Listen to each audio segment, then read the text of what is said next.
are doing season 3 now.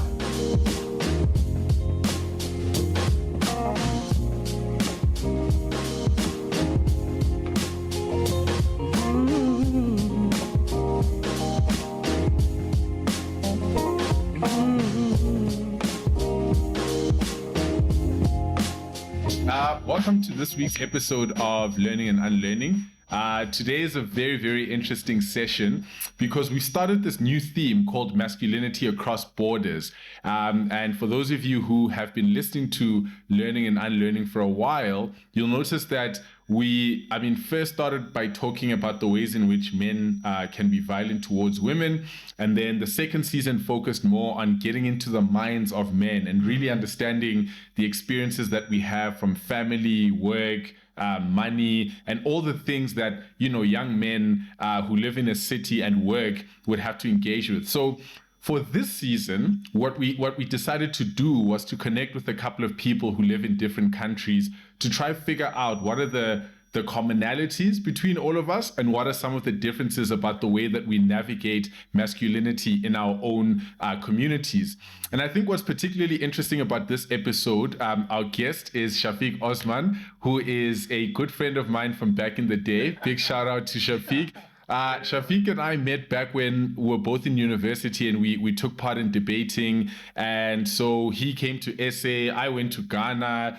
Still the happiest 8 days of my life, was really great. And yeah, he's just a really good friend of mine. But what's interesting about Shafiq, and the reason why we chose him as a guest, is because he's one of those guys that whenever I look at, whether it's on social media or we catch up, it's almost like there are a lot of experiences that I think we share as like young men who went to university, went to the workplace. At some point, Shafiq, I'm not sure if this guy's like a celebrity, by the way. Anyway, this guy's like an NBA expert, dude. He's a proper pundit. Like, don't play games, dude. When I'm just saying. So, but what I like about Shafiq is that he's a very eclectic guy. On the one hand, he's a lawyer / TV presenter / photographer / experiences the same issues we experience, whether it's relationships, whatever the case. So, kind of slashes. A lot of slashes, hence eclectic. And so he's a very eclectic guy that I think he feels like a twin for me, because that's how I am, that's how you guys are, and that's how a lot of guys who engage our content is. We're not these one-dimensional people, but we're really multifaceted. So I thought he was the perfect guy for this episode.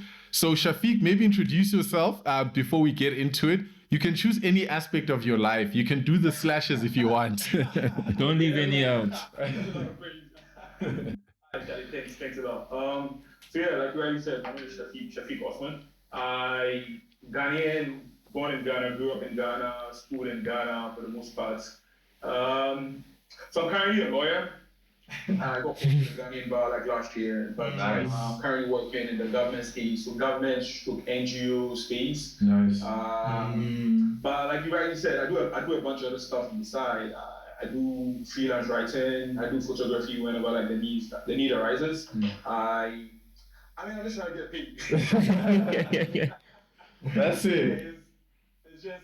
It's just being at this like place where you just understand what's required of you or what's demanded of you as a man, like in a very patriarchal traditional community. Yeah. And as a result, you just knowing that the duties upon you, like I think for me, I think about myself as somebody who has a bunch of duties. Right. That's like the first thing I think about. Like I just have like a bunch of duties I need to see through, and so me navigating through life is a lot of trying to figure out what path do I take to allow me fulfill these duties to myself. Family, I'm also a man of faith and all of that. So yeah, that's basically who I am. Just by way of like introduction. Yeah, that's perfect. I think the one, you really hopped on a word that I think has been a theme throughout a lot of our episodes. Yeah. Duty. It's a very interesting one because most of us are in our late 20s, about to enter 30, and we're starting to navigate. 30 hours, man. You know, but we're grappling with this idea of duty, you know, and the fact that for a long time in our 20s we could avoid it, but now it's becoming very unavoidable. So the first question I sort of want to delve into, and it doesn't have to be academic, but as you, right, what would you say are the different brands of masculinity that exist in Accra, Ghana in 2022? And where would you say you find yourself in all of those different ways of being masculine? We'll start with you and then we'll relate with some of our stories.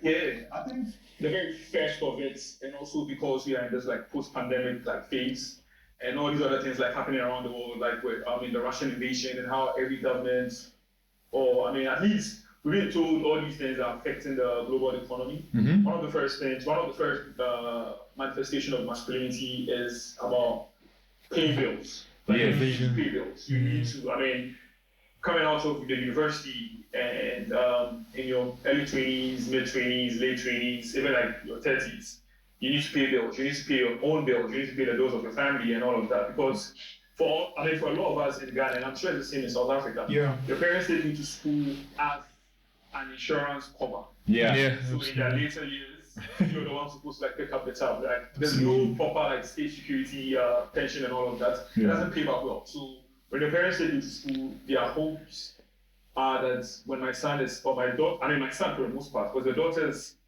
again, being patriarchal, are going to be shipped off to their husband's wife. Same here.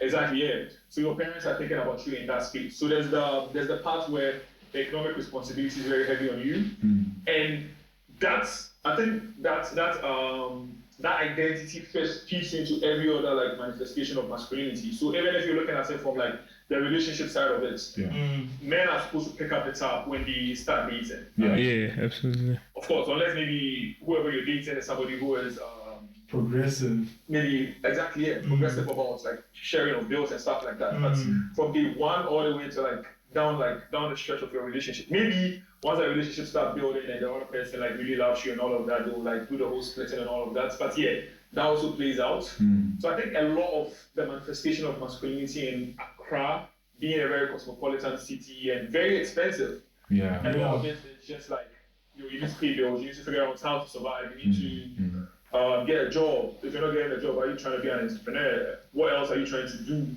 And yeah, so there's that. And then the other part of it would just be like people just like exploring their sexuality and like the dating scene being very, very it's very fast paced in the city these days. You see a lot of it on like Twitter. You see a lot of like that conversation on Twitter. These days some of that conversation is coming on Facebook. But a lot of it you just see it on like and I think that too is because in Ghana, the gender interaction is, we don't get it right from day one. So, primary school all the way to GHS, you'll be in co-ed institutions, but puberty has not yet hit. And then when you go to high school, a lot of us go to single-sex schools. The single-sex schools tend to be the best schools in Ghana, boarding schools. Yes. So you spend like 3 years, exactly, you spend like 3 years of your puberty years, like the ripe puberty years, away from like the other sex. If you go to like the best of schools, so, like the best of schools, high schools in Ghana tend to be single-sex schools. I went to one of them, it's like Presbyterian Boys School, and also these are schools that are missionary based. They were instituted by maybe like the Catholic Church or the Presbyterian Church or the Pentecostal Church or the Methodist Church. So even though like the official dogma is stay away from the other sex. Don't try to like interact a lot. Exactly. And so people start discovering themselves a lot more when they enter the universities. That's 4 years. And like for me, I feel like university in Ghana is like full of a bunch of like horny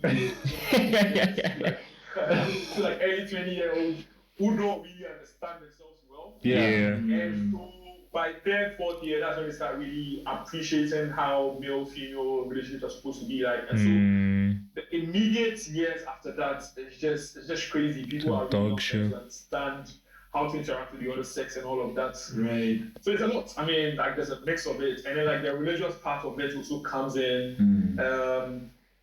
You just, having a luxury of secular education, and then holding traditional religious views. I'm a Muslim. I'm a practicing Muslim, and so there's bound to be like this conflict of values and this conflict of thoughts, and trying to understand exactly what does it mean to be a practical amount of faith in the 21st century, whilst like globalization and all the values is enforced into your culture. What does it mean to like navigate through all of these things? And again, on Twitter, you see a lot of these conversations. Like young people are really grappling with their faith, and yeah, so it's a mix, man. It's a crazy hodgepodge of like things just being thrown around at you, and you as a person trying to I get that balance. I think for me right now, that's what I'm trying to do. Like trying to get like a proper balance between what my economic responsibilities are, how do I meet them, how do I relate with the other sex or whatever it is, and then how do I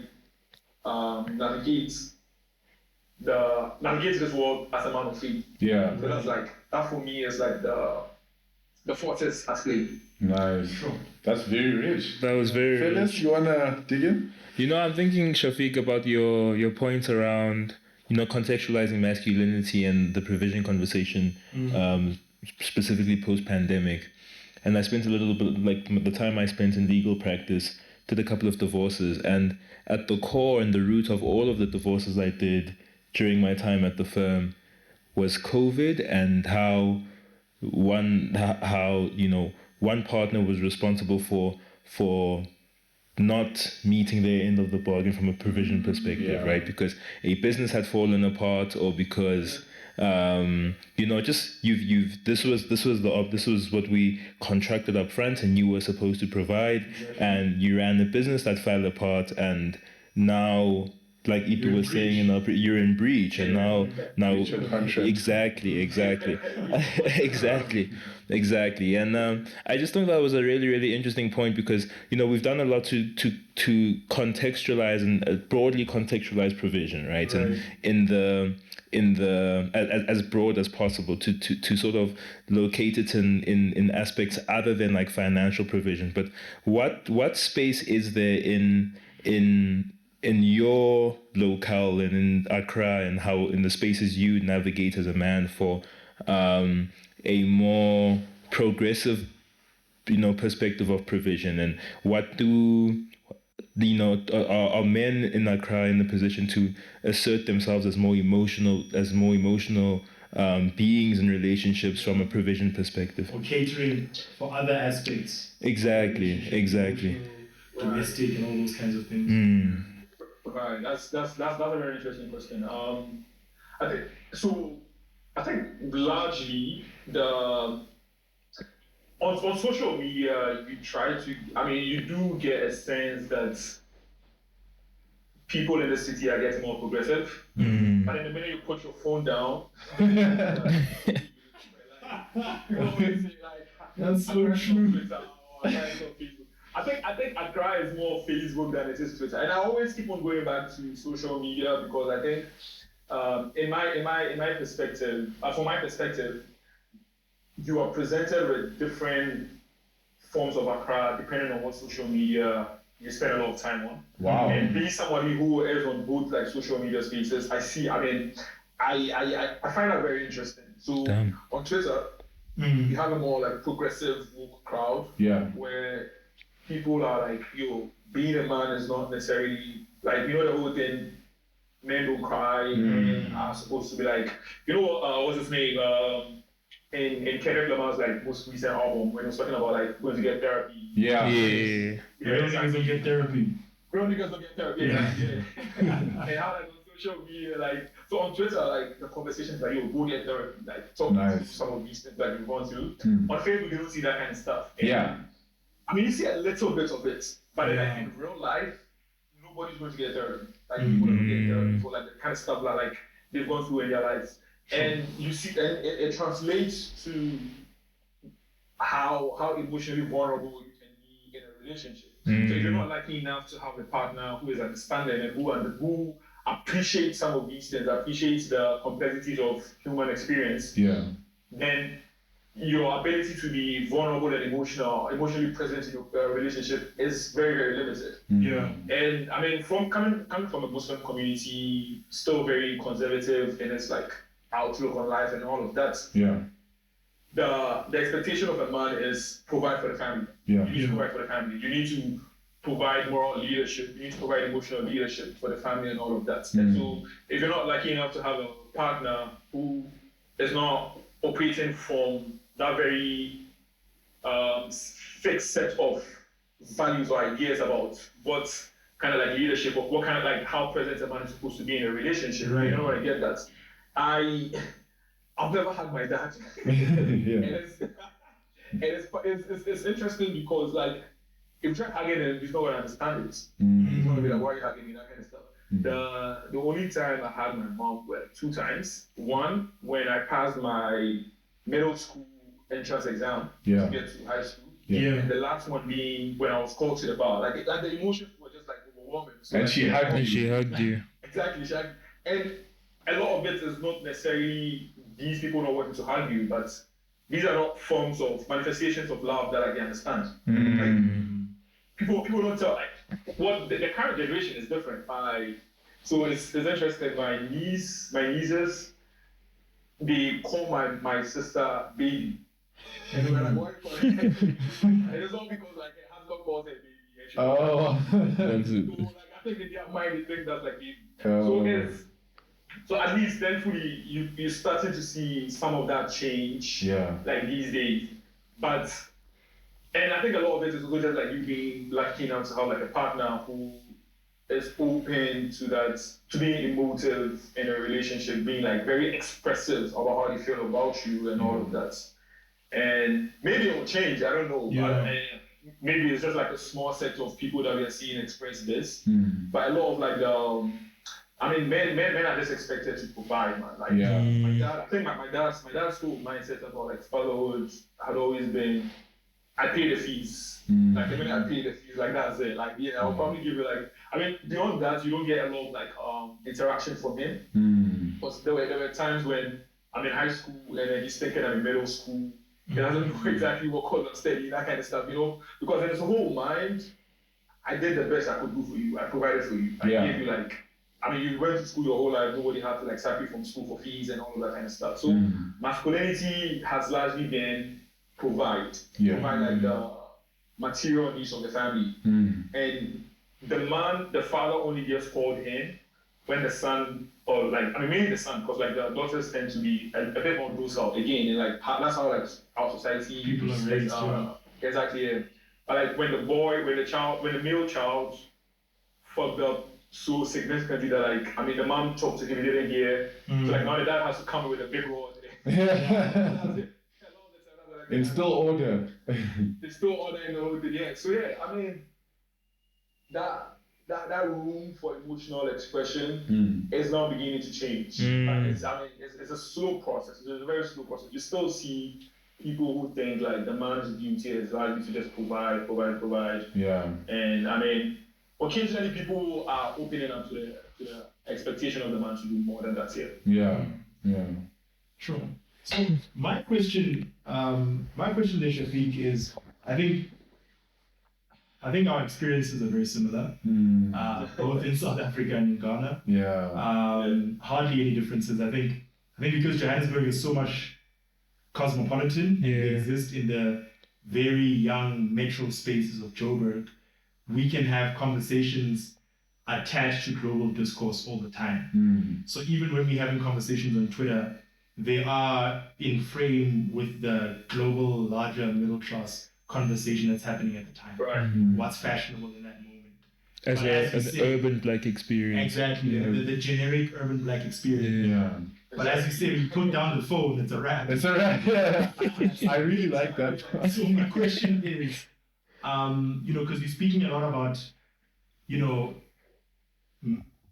manhood being attached to provision. And the more you provide and you show capacity to provide, the better a man you are. But are there other outlets for men to express themselves in any of the Ghanaian cultures, whether it's within the urban spaces and even the more traditional and rural spaces? Because in South Africa, we have a huge GBV, gender-based violence crisis and femicide crisis in South Africa, and a lot of it has been proven to be the fact that men have no outlets to express their emotions other than violence. And as a result, women and children are often victims of the explosions of men that have never expressed their emotions over long periods of time. So are there areas in culture and drugs as well? And drugs, so it's like a self-violence exactly, thing. Right? So we inflict violence on ourselves by imbibing, overindulging in drugs and all sorts of other, I think, areas of expression, immorality. Right. Can I add an element to that when you're done? Because just to add on to Tammy's question, I think, departing from the core understanding that people take power where they have it, right? Yes. To what extent? Because in South Africa we have a long history of, and I know obviously Ghana having a colonial history itself, a very violent colonial history, but in South Africa ours is so recent that like the consequences of and the symptoms of being but specifically being excluded from the formal economy while your masculinity is directly tied to your ability to provide by dispossession and like and the effect that has on a person's ability to assert themselves as a man. To what extent are historical variables to what extent do those play a role in how men navigate manhood in your space? Yeah, that's a question I've really never thought about, to be honest. I mean, so like first of all, we also do have issues with gender-based violence. Maybe not like to the same extent as like South Africa, but like it's definitely very like present in Ghanaian society where, like, I mean, for instance, like the question of consent, bunch of like people are only now really deepen the extent of like the boundaries of consent, like the idea that you ask her repeatedly and the lady eventually like giving in and being okay, it's still not like she consented. It's something that social media is now engendering some of these conversations. So gender-based violence exists definitely, and even just like actual like physical violence of like actual rape, like physically assaulted women, like these instances do exist, and I think society is increasingly being more conscious of it and taking more like steps to resolve that. But to the main question of the avenues that exist for people to express themselves as a way of mitigating the possibility of gender-based violence, as well as what you were asking regarding how whether colonialism had anything to do with that. So let me start with colonialism parts. I think being more than 60 years away from like independence has meant that the current generation of men in Ghanaian society are not laboring under that effect. I think for now, what we are living under a lot of is just like neoliberalism, and how much is like it really is like fucking up like all of us. Sorry, I'm cutting you. No, don't even. But it's also a family show, so but it's adult. We're adults. It's okay. That's true. It's an adult family show. It's an adult family show. That sounds kind of nasty, actually. That's pretty nasty. Anyway, carry on. So like, I think neoliberalism has really like messed up the economic outlook on life for a lot of like Ghanaian men. Okay. And so now maybe this is where the experience is different with South Africa. I know like there's not a lot of like migration out of South Africa. But now you have like a lot of like people my age have migrated out of the country. Like there's a lot of like migration. People are consciously active of what the economy is dealing with. Yeah. The fact that what are my chances of really surviving in this economy? And so a way out for so many people is just like to leave. Yeah. Be them graduates, be them like master's students, or be them just like people who don't have like degrees. Yeah. That's like the response that I'm seeing a lot more of, in my view. And again, this might just be like a privileged view because, of course, I'm not a woman, so I don't know how they like women are seeing men like responding to that. Yeah. But I'm seeing a lot more like young people seeing a master's out of the country being an exit plan for them, and even for people who don't even have like any like degree, they're actively like trying to find like exit path out of the country. Now to your question, Dami, just like away from the political structure and how people are like responding or like how people are like communicating. Again, I've not really thought about that question, but just like off the top of my mind, I think in the university, for instance, right? As a result of this whole idea of good performing male students going to all male schools and well performing like female students going to all female schools, when it comes to the university, you see some of the halls of residence are exclusively for men. And so that's kind of like masculinity continues to play itself in those cases where all boys club, like there's an all boys hall and there's like an all boys club kind of like mindset. And so, for instance, if you're a woman who just passes by some of these all boys halls, so there's one like at the University of Ghana called Commonwealth Hall, like they just come out and act in a very rowdy manner. They're not really like attacking you, but it's just, I think it's a form of like expression for them.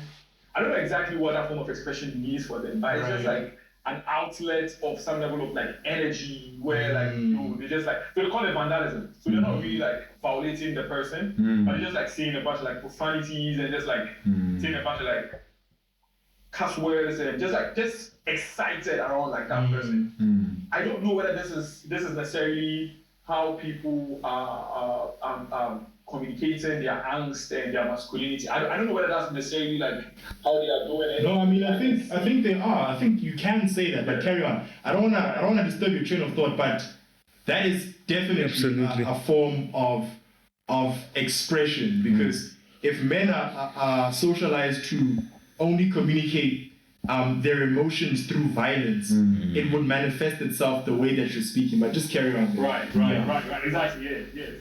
So I think that's too, and so I can see that level of like communication, or that level of communication being one of the ways like some men or some of us like navigate masculinity in like many spaces. On social media too, I'm seeing a lot of especially on Twitter, I'm seeing a lot of burner accounts, people with accounts that are just like faceless, where I wouldn't call it incel behavior. I think incel is really like far to the left or wherever to the right. But I'm seeing some level of, I mean, people who are not able to like really accept you or really like communicate in more healthy ways with the other gender are resulting to the anonymity you get from social media to just like act a fool, so to speak. Of course, this is not true for every single person, of course. Right. And I think that in so many ways, this is the minority. But you do see that. You do like so. Yeah, you do. I mean, sometimes like maybe like a woman posts a picture, and then so there was this whole thing on social media. I don't know whether it also happened on South African Twitter, but we call it like VR Twitter,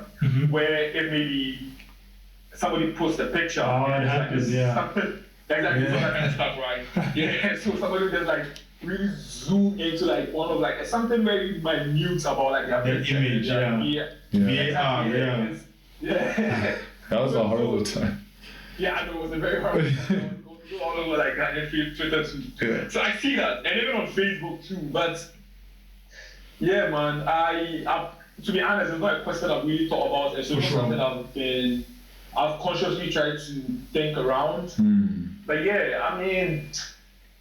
But generally, what I would like, my closing thoughts on this would be that, and I have this friend, we always have this conversation, Ghanaian men, before they hit the age of 23, 24, 25, 25 at least, maybe for me, for 25, our thoughts about male, female, woman, man conversation is largely towards like sex. And so it's more about like, how can I have sex with this person? Not necessarily like force myself on her, but like how can I coax my way around to like she being my sexual partner? And again, largely because we've not had enough interaction. Like and social studies in Ghana has been more, and we have like something called religious and moral education, and it's largely made a taboo out of that interaction between man and woman. So you don't see them as actual like colleagues.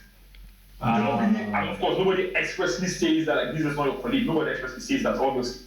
But speaking for myself, I think me appreciating that a woman can actually be my friend. Yeah.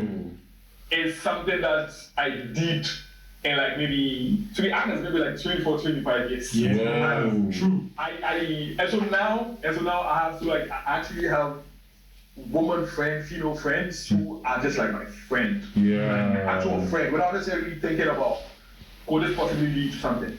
Wow. You know, that kind of stuff. Yeah, so I think, and I really believe a lot of like Ghanaian men also experience that. Like you only start deep in it when after maybe like university or you do postgraduate education and you maybe like start working in the spaces where like you're interacting with them. Yeah. So you realize that these are just like my male friends. They just so happen to have like different chromosomes than I do.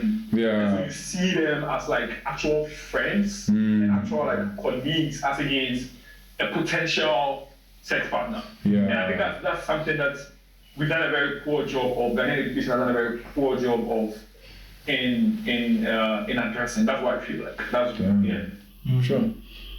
I think that is very interesting. We have had a chat about that as well. As sort of a closing question, because we literally have 2 minutes on our call. Just do another one. And we're gonna have load shedding. We're having. Remember when you visited? When you came to SA, there were blackouts happening. We have blackouts now. They're back. Yeah. Yeah, a lot's going on. Anyway, so as sort of a closing question, how do you think Ghanaian men can show up for Ghanaian women better in like 30 seconds?